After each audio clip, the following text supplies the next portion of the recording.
Greetings, OACP members. I want to begin this video briefing by saying that our hearts and our prayers are going out to all of the communities that are being impacted by the current wildfires. It's been devastating in a number of areas of the state. In Southern Oregon, where the cities of Phoenix and Talent have seen significant destruction, as well as Central Point, North Medford. And then if we come to the Willamette Valley, the Santiam Canyon fire, which has destroyed cities from Detroit, Mill City, and Gates, to the Clackamas County, South Clackamas County fire that has also caused devastation there, and then to Lane County, where the Holiday Farm fire and the McKenzie River corridor is also causing significant damage. We're hoping that today we'll see less wind.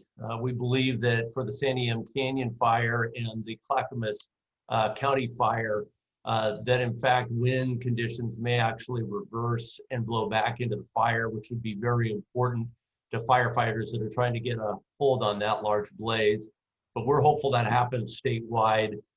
We know that many of you are dealing with significant issues. I know in the days ahead, even after the fires start to calm down, that's when we'll begin to see not just cleanup, but we're going to experience some of the real devastation of the fire, not just the loss of structures and communities, but I believe the loss of life as well.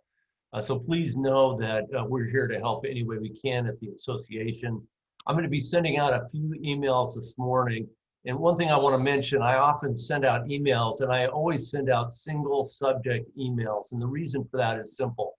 Instead of putting a bunch of items in one email, I put them in one email each so that you can forward them to folks in your department if there's somebody there that you want to have the message and the information without you having to cut and paste it.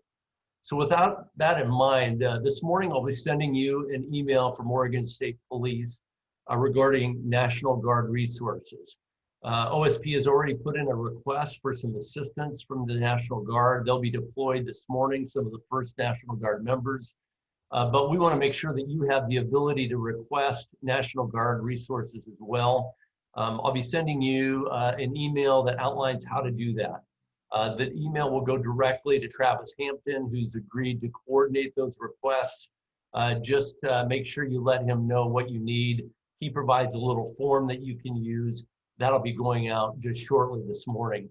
The second thing that OSP is doing for us and that I greatly appreciate is that Travis Hampton and Terry Davey are putting together a partner wildlife update or wildfire update to give you the latest information behind the scenes about what's going on with the wildfires so you can be up to speed in kind of a brief message. So that'll be going on out to you just a little later this morning.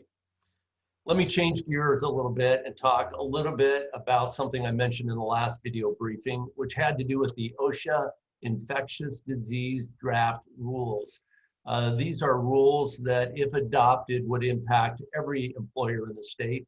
I wanted you to know as a follow-up that OACP and OSSA submitted comments on the draft rules.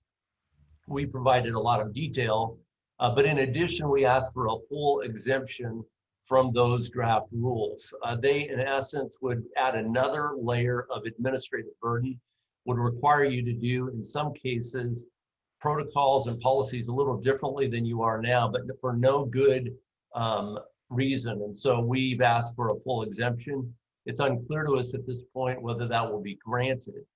Since we have submitted comments, and by the way, OSHA received over 1,500 separate rulemaking comments. We were one of 1,500. But I will send you an email later this morning that will actually give you the comments so you can review them.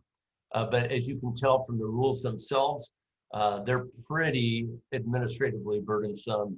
And we've done the hard work to put together the comments with the hopes that we'll avoid being included in the rule altogether.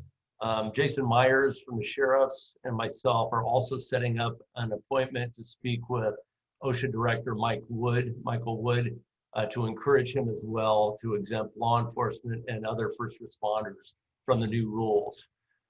Finally, I want to give you an update regarding another issue that has come up in the last few weeks regarding one of the House bills that was passed during the recently concluded legislative session, having to do with the sharing of personnel records. As you know, House Bill 4301 requires you to share personnel records with another agency that is hiring somebody that has previously been employed by you.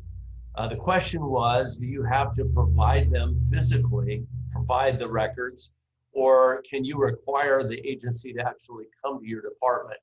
I think the answer that we got back from a legislative council opinion, those are the lawyers for the legislature, was that indeed you do have to provide physical copies of those records to an agency that is hiring. If the agency that's hiring agrees, they can come in and view the documents in your department. But if distance is prohibitive, it is going to be the agency that has the personnel records requirement to send that to the hiring agency. I hope these are helpful. I hope that as you are leading your own law enforcement agency and serving your community, that you are safe and well during the season. We know this has been a difficult year, starting with the pandemic, which continues today, with the civil unrest due to George Floyd's death, and now to the wildfires. This has been quite a year. And I know that all of us will hope that 2021 is far different. But I thank all of you for your leadership.